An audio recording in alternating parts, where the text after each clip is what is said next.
As a civil engineer अगर आप अपनी स्किल या फिर अपनी नॉलेज को फ्री में इंप्रूव करना चाहते हैं तो आज की वीडियो के अंदर मैं आपको ऐसे डॉक्यूमेंट्स के बारे में बताऊंगा जो कि फ्रीली इंटरनेट पे अवेलेबल है, जिनका यूज करके आप अपनी स्किल्स को इंप्रूव कर सकते हैं, वो भी free of cost. Hello everyone, मेरा नाम है अमित। आप सभी का स्वागत है सॉलिट्यूड एजुकेशन के यूट्यूब चैनल पे।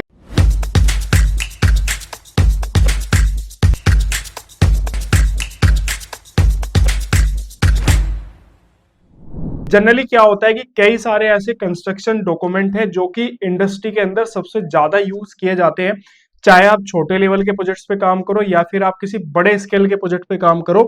लेकिन ज्यादातर सिविल इंजीनियर्स को क्या होता है कि उन डॉक्यूमेंट्स के बारे में पता नहीं होता है या उन वेबसाइट के बारे में उनको इन्फॉर्मेशन नहीं होती है कि जिन वेबसाइट से वो वे कंस्ट्रक्शन डॉक्यूमेंट्स जो है बड़े ही आसानी से डाउनलोड कर सके। आज की वीडियो के अंदर मैं आप सभी के साथ में एक ऐसी वेबसाइट के बारे में डिस्कस करूंगा जो कि गवर्नमेंट की वेबसाइट है और जिसपे कुछ ऐसे इंपॉर्टेंट डॉक्यूमेंट आपको मिलेंगे जो कि इंडिया के अंदर हर एक प्रोजेक्ट्स के अंदर जिनको यूज किया जाता है।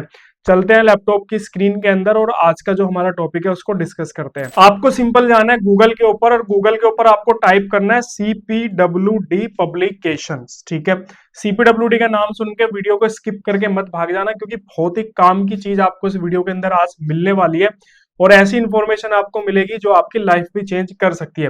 जैसे ही आप करते हो तो यहाँ पे ऊपर ना CPWD वाली वेबसाइट पे आपको जाना है। वैसे तो नीचे अगर आप देखोगे तो बहुत सारी आपको जो है रिजल्ट मिलेंगे जो कि CPWD के नाम से नहीं, आपको CPWD जहाँ पे cpwd.gov.in जहाँ पे लिखा हो इसको आपको ओपन करना है। जैसे आप इस पे क्लिक करोगे ना तो ना आपको एक पेज बेसिकली यहाँ पे ओपन होगा। अब ये जो पेज है ना, ये page as a civil engineer आपकी जो लाइफ है ना उसको चेंज कर सकता है। अगर आपने इसमें से कुछ भी अगर कंस्ट्रक्शन डॉक्यूमेंट जो मैं बताऊंगा अगर उनको भी अगर आपने ठीक से पढ़ लिया तो आपको जो है ना कहीं पे कोई कोर्स परचेज करने की जरूरत पड़ेगी और ना किसी से कॉल करके कुछ डिस्कशन करने की जरूरत पड़ेगी। आप जैसे यहाँ पे नीचे की तरफ आओगे ना तो सबसे पहले आपको यहाँ पे मैनुअल्स मिलेंगे। मैनुअल्स के अंदर क्या है कि बेसिकली जो भी कंस्ट्रक्शन हो रहा है उसके एक प्रोसीजर के बारे में आपको यहाँ पे मिलेगा। जैसे मेंटेनेंस का मैनुअल है, इसके अलावा यहाँ पे जो हमारे काम की चीज है जैसे रेन वाटर हार्वेस्टिंग से रिलेटेड आपको स्पेसिफिकेशंस मिलेगी। ग्रीन रेटिंग मैनुअल आपको यहाँ पे मिलेगा, मैनुअल और रेन वाटर हार्वेस्टिंग। तो ये उसके अलावा नीचे की तरफ आओगे तो यहाँ पे क्वालिटी एश्योरेंस के मैनुअल्स है फॉर कंस्ट्रक्शन ऑफ ब्रिजेस और फ्लाईओवर के लिए। फॉर बिल्डिंग वर्क के लिए आपको यहाँ पे जो है क्वालिटी एश्योरेंस के यहाँ पे मिलेंगे। मैं इसको यहाँ पे ओपन कर लेता हूँ। जैसे आप इसको ओपन करोगे तो इस तरीके से कंस्ट्रक्शन डॉक्यूमेंट जो है ना आपका यहाँ पे ओपन हो जाएगा।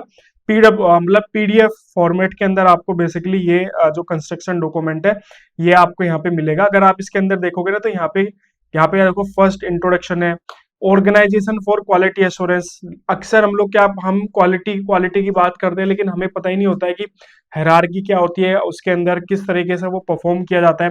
यहाँ पे देखो ऑर्गेनाइजेशन के बारे में बात की जा रही है कि क्या क्या चीजें होनी चाहिए।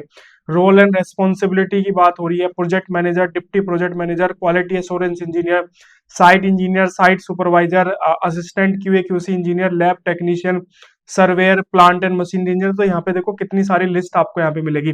इसके अलावा क्वालिटी एश्योरेंस प्लान जो होता है, जो कि बहुत ही ज्यादा इंपॉर्टेंट होता है किसी भी कंपनी के अंदर क्वालिटी कंट्रोल करने के लिए। मैंने QA/QC के ऊपर एक वीडियो बनाई थी जिसमें बताया था कि QA बेसिकली क्या होता है, QC क्या होता है। उसमें मैंने क्वालिटी एश्योरेंस प्लान के बारे में बताया था। तो आपको यहाँ पे ये सारी चीजें आपको यहाँ पे देखने के लिए मिलेगी। फील्ड और लेबोरेटरी के बारे में आपको यहाँ पे मिल जाएगा। तो ये आपको यहाँ पे क्वालिटी ऑडिट कैसे होती है वो सारी चीजें आपको यहाँ पे मिल जाएगी। ये कंस्ट्रक्शन जो मैनुअल है बहुत ज्यादा इंपॉर्टेंट होते हैं। आप किसी भी टॉपिक से रिलेटेड जो है मैनुअल को डाउनलोड करके उसके बारे में पढ़ सकते हैं। अब आते हैं नीचे की तरफ। नीचे है आपका जनरल कंडीशन फॉर कॉन्ट्रैक्ट।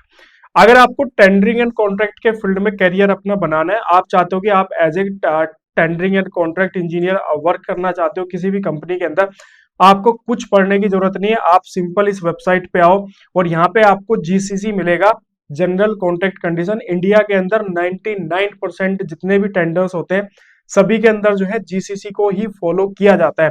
आप यहाँ पे को लेटेस्ट वर्जन डाउनलोड कर सकते हो, ओल्ड वर्जन डाउनलोड करना है ओल्ड वर्जन आप डाउनलोड कर सकते हो। इसके अंदर आपको जितने भी कॉन्ट्रैक्ट की टर्म्स एंड कंडीशंस होती हैं सारे क्लोज आपको इसके अंदर मिल जाएंगे। तो आप उन क्लोज को पढ़ के क्या वेस्टेज लिमिट होनी चाहिए, सिक्योरिटी डिपॉजिट क्या होता है, बिड वैल्यू क्या होती है, ये सारे जो है आपको सारी की सारी चीजें जो है आपको यहाँ पे मिल जाएगी। तो आपको कुछ भी पढ़ने की जरूरत नहीं है।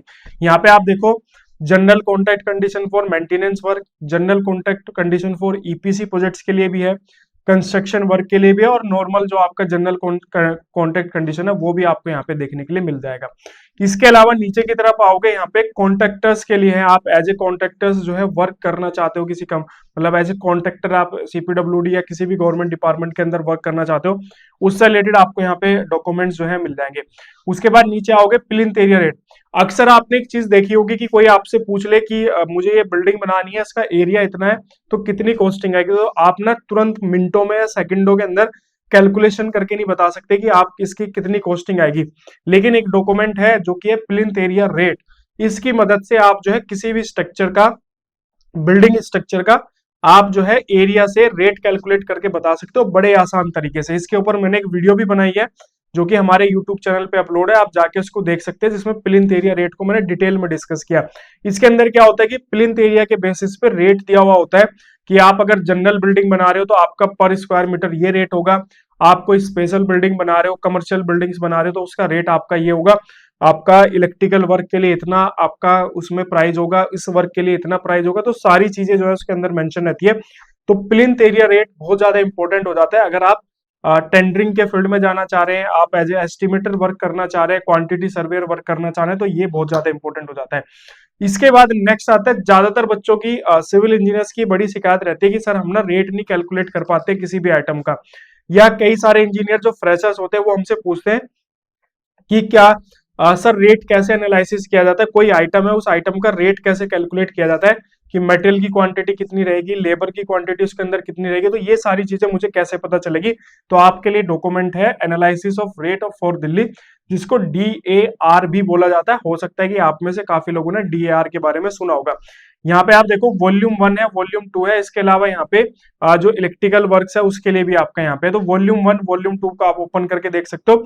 कोई भी ऐसा आपको इन डॉक्यूमेंट के अंदर 99% कंस्ट्रक्शन आइटम्स जो है इसके अंदर आपको मिल जाएंगे, जिसके अंदर मटेरियल की क्वांटिटी आपको मिलेगी कि 1 क्यूबिक मीटर, मान लो 1 क्यूबिक मीटर आपको कंक्रीट का रेट कैलकुलेट करना है, सीमेंट कितना लगेगा उसमें, एग्रीगेट कितना लगेगा, सैंड कितना लगेगा, लेबर कितनी लगेगी, मशीनरी की कितनी रिक्वायरमेंट रहेगी, टैक्स वगैरह कितना लगेगा, सब कुछ इसके अंदर कैलकुलेशन रहता है। तो आपको कुछ अलग से सोचने की जरूरत ही नहीं है, आप सिर्फ इस डॉक्यूमेंट को ओपन करके किसी भी आइटम का रेट कैलकुलेट कर सकते हो।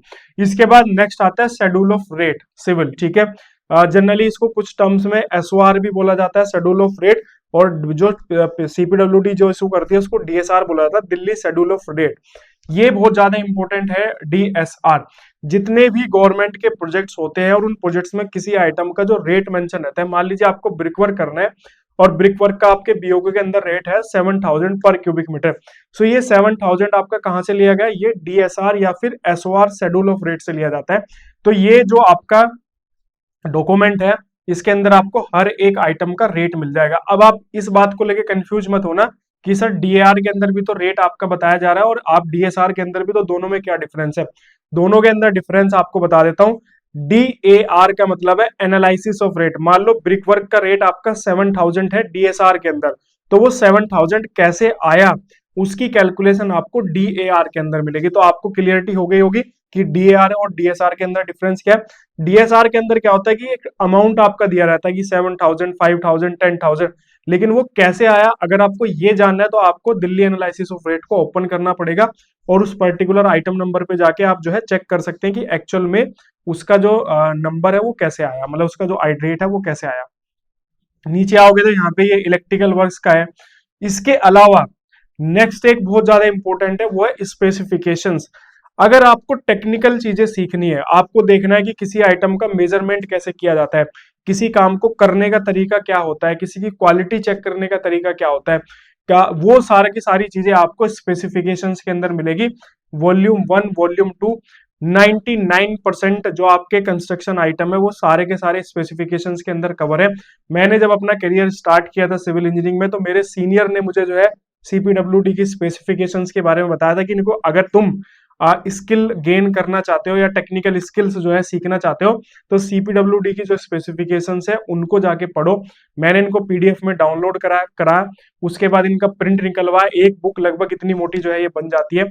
उसके बाद में जो है फिर मैंने एक एक पेज वाइज इनको पढ़ा, इनको हाईलाइट किया, तब जाके जो है काफी सारी स्किल्स जो है मुझे सीखने के लिए मिली। आपको किसी भी आइटम का मेजरमेंट करना है, आपको जो है उसका जो इंस्पेक्शन हम लोग करते हैं तो कितना वेरिएशन होना चाहिए वो आपको चेक करना है।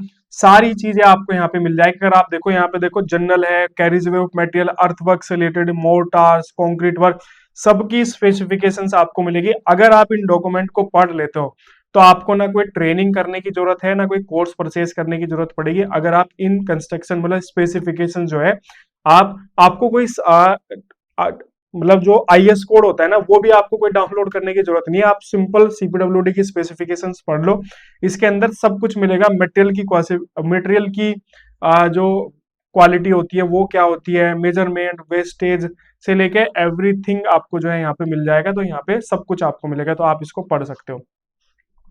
इसके अलावा नीचे की तरफ ये इलेक्ट्रिकल वर्क्स है, फिर ये सारा का सारा आपका यहाँ पे इलेक्ट्रिकल वर्क्स है। इसके अलावा कुछ जो है यहाँ पे हैंडबुक्स भी ये आपका पब्लिश करता है, जैसे हॉर्टिकल्चर से रिलेटेड है, सेफ्टी एंड हेल्थ एनवायरनमेंट हो गया, क्वालिटी मैनेजमेंट हो गया, प्लानिंग ऑफ बिल्डिंग ऑफिस हो गया, लैंडस्केपिंग हो गया। तो ये भी आप हैंडबुक भी आप पढ़ सकते हो। स्टार्टिंग के लिए मैं आपको यहाँ पे रिकमेंड करता हूँ कि आपको क्या क्या चीजें करना चाहिए। सबसे पहले तो आपको स्पेसिफिकेशंस डाउनलोड करनी चाहिए, ये आपको जरूर पढ़नी चाहिए। दूसरा जो आपका शेड्यूल ऑफ रेट है वो आपको जरूर डाउनलोड करना चाहिए, इसको जरूर आप पढ़ो। शेड्यूल ऑफ रेट के अंदर आपका डीएसआर डीएआर आप जरूर पढ़ो। इसके अलावा जीसीसी आप जरूर पढ़ो। तो ये 3-4 आइटम है। सबसे पहले स्पेसिफिकेशंस पढ़ो, अगर आप फ्रेशर हो स्पेसिफिकेशन जरूर पढ़ो। थोड़ा सा अगर आपको एक्सपीरियंस है तो आप डीएसआर डीएआर पढ़ो। इसके अलावा जीसीसी जो है जनरल कॉन्ट्रैक्ट कंडीशंस जो है आप पढ़ो। इसके अलावा आप स्टार्टिंग में जो है फ्रेशर के तौर पे आप ये जो मैनुअल्स है वो भी आप पढ़ सकते हो। जैसे मान लो आपको ब्रिजेस के फील्ड में करियर बना था, उससे रिलेटेड आप मैनुअल यहाँ पे पढ़ सकते हो। यहाँ पे देखो डोर एंड विंडो से रिलेटेड भी यहाँ पे मैनुअल जो है वो आपको मिल जाएगा। अक्सर हम लोग इस बात को लेकर कंफ्यूज रहते हैं कि सर डोर का साइज क्या दे, विंडो के बारे में क्या दे। तो यहाँ पे देखो आपको सारी इन्फॉर्मेशन आपको यहाँ पे मिल जाएगी। डोर्स एंड विंडो से रिलेटेड, उनके साइज वगैरह से रिलेटेड भी आपको यहाँ पे देखो, ये जो फ्रेम है फ्रेम की स्ट्रक्चर्स भी आपकी यहाँ पे दिखाई गई है। तो आपको सारी डिटेल यहाँ पे मिल जाएगी। यहाँ पे देखो जो रिकमेंडेड ओपनिंग्स है वो भी आपकी यहाँ पे दी है कि आपको क्या क्या साइज जो है यहाँ पे रखना चाहिए, सिल हाइट दी है और ओपनिंग यहाँ पे दी है। तो सारी इंफॉर्मेशन आपको मिल जाएगी इस पर्टिकुलर मैनुअल्स के अंदर। तो आप ये जरूर पढ़ो। आई होप आपको ये जानकारी जो है अच्छी लगी होगी। अभी जाना सीपीडब्ल्यूडी की वेबसाइट पे और जो जो मैंने कंस्ट्रक्शन डॉक्यूमेंट्स बताए उन डॉक्यूमेंट्स को डाउनलोड करो, पढ़ो, उनके बारे में सीखो और अपनी स्किल्स को इंप्रूव करो। बाकी इससे रिलेटेड कोई भी डाउट कंफ्यूजन है तो बेझिझक होकर कमेंट सेक्शन में कमेंट करो, पर्सनली मैं आपको रिप्लाई करूंगा।